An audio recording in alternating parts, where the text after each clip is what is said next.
All right, welcome to The Explainer. Today we are diving deep into Bill Vincent's thriller, Echoes of the Apocalypse. Now, this is a story that poses a really chilling question. What happens when the sky itself starts sending out warnings, and a journalist, a guy who only trusts in cold, hard facts, is suddenly forced to listen? So let's follow his journey as his world, and maybe ours too, starts to completely unravel. So, where does it all begin? Well, it starts right here, with a single, super cryptic sentence posted on some shadowy corner of the internet. And the user who posted it, poof, gone, vanishes immediately. But see, this message, it's not just some random post from a troll. It's the very first domino to fall. It's hinting that the chaos that's about to unfold isn't an accident, it's a design. Okay. Section 1, Strange Skies, Stranger Signs. A journalist's skepticism is put to the test. And that brings us right to our main guy, Alex Jordan. You gotta understand, as a journalist, his entire world is built on facts, solid, verifiable facts, not conspiracy theories. A message like the one we just saw, normally he'd just laugh it off, dismiss it as total nonsense. But his skepticism is about to run headfirst into a reality that he just can't explain away. So, Alex is just going about his day, and then, bam! An emergency alert shatters the calm. But listen, this is no ordinary thunderstorm. This thing literally materializes out of a clear blue sky, and it has this raw, untamed power that just feels alien. It doesn't belong. And this is the very first crack in his nice, predictable, fact-based world. And this is where the story really starts to build this incredible sense of dread. See, it's not just one weird thing happening. It's a whole series of layered, totally unnatural details. The sky turns this sick yellowish-gray color. The temperature plummets. And then this eerie, dead silence just falls over the entire city. And then you get the thunder, rattling buildings to their core. And to top it all off, the most visceral sign of all, dozens of dead birds are just littering the streets. I mean, all of it together adds up to this profound feeling of wrongness, something a skeptic like Alex just can't rationalize away. It was nonsense, ridiculous. That's what he's thinking. But the words still clung to him, persistent as the fading echo of thunder. Man, this quote just captures his internal battle perfectly, doesn't it? His rational mind, the journalist in him, is screaming that there has to be a logical explanation. There always is. But the reality of what he's seeing, that bruised sky, the dead birds, it just makes all that logic feel, well, hollow. And right there, the seed of doubt has officially been planted. All right, on to our next section. Science meets prophecy, where the search for answers blurs the line between fact and folklore. So that little seed of doubt, it pushes Alex to do the one thing he does best. He starts to investigate. But this isn't an investigation that leads him to some simple weather report. No way. Instead, he finds himself at this absolutely fascinating crossroads where hard science and ancient prophecy, they just collide.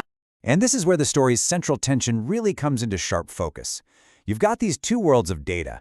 On one side, you have this brilliant astrophysicist, Dr. Elena Woods, talking about unusual celestial alignments, crazy strong gravitational fields, all the modern science pointing to catastrophic geological events.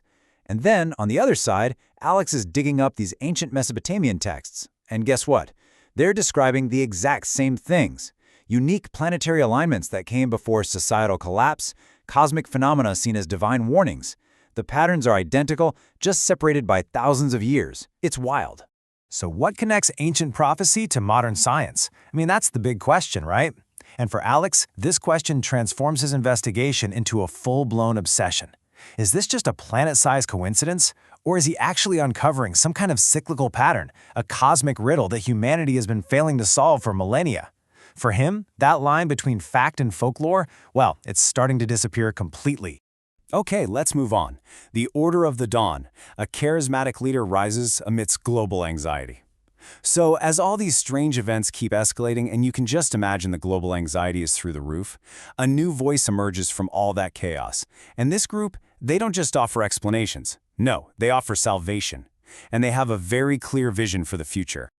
And this is where we meet him, Gabriel, the magnetic, charismatic leader of the Order of the Dawn. He says, "We live in times of upheaval, of transformation, of divine purpose. Some call it fate, others destiny. We call it the dawn." This guy is an absolute master of rhetoric. His power lies in reframing the whole narrative.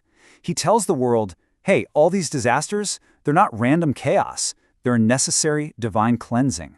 And in a world that is losing all sense of order, he offers the one thing everyone is desperately craving: purpose. So, how exactly does the Order plan to deliver this brand new era of peace? Well, through this, the digital mark. It's the state-of-the-art microchip. Now, it's sold to the public as the key to security and convenience. You know, your ID, your money, your health records, everything. But in reality, it's an instrument of absolute control. To buy, to sell, to even exist in this new society, you have to accept the mark. And it's not a choice. It is a mandate. All right, next up, a world in darkness. The old world falls as global cataclysms strike. And man, just as Alex and Elena are really starting to grasp the Order's true intentions, everything that was theoretical and prophetic, it suddenly becomes terrifyingly real. The whole world gets pushed right over the edge by a series of absolutely devastating global events. The old world just unravels with stunning speed. I mean, it's breathtaking. First, there's the Great Quake, unprecedented synchronized earthquakes that just devastate cities all over the world. And immediately, Gabriel's on the air with his salvation broadcast. He's not panicking, he's delivering this prepared message, framing it all as a prophesied sign. Then, the darkness falls.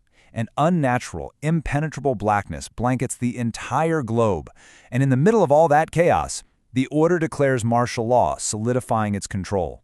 Their response is so swift, it feels less like crisis management and more like the final move in a long-planned game of chess. And this really captures the chilling reality of Gabriel's new social contract. The promise, what they're selling, is unity, security, peace, a new era. But the reality? It's total submission. It's a requirement, not a choice. Surveillance is tighter than ever before. There are loyalty pledges and so-called re-education. This isn't a world built on unity, it's a world built on control through fear. Let's get to our last section here, the remnant's choice. An ancient resistance emerges from the shadows. Because, in this newly controlled world, not everyone is willing to pay that price. Just when Alex and Elena feel like they are completely alone, they discover this hidden current of resistance, and it's one that has apparently been flowing for centuries. So after fleeing the city, Alex and Elena, they stumble upon this hidden community.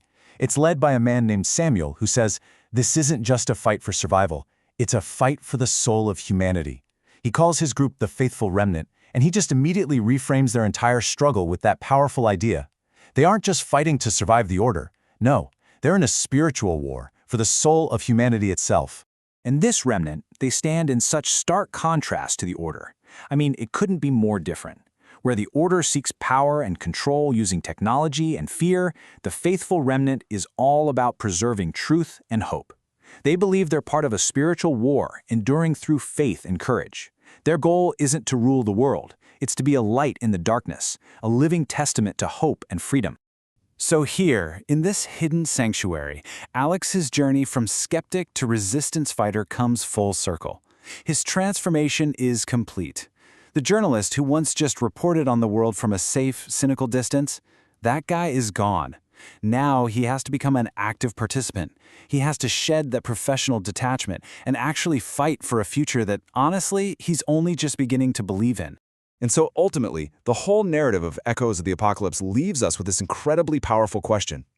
In a world that's falling apart, is a promise of absolute security worth the price of absolute freedom? When you're faced with chaos and fear, what do you value more? The comfort of a predictable, secure world, even if that world is a cage? Or do you choose the dangerous, uncertain, and difficult path of freedom? It's a question that really resonates far, far beyond the pages of this book, don't you think?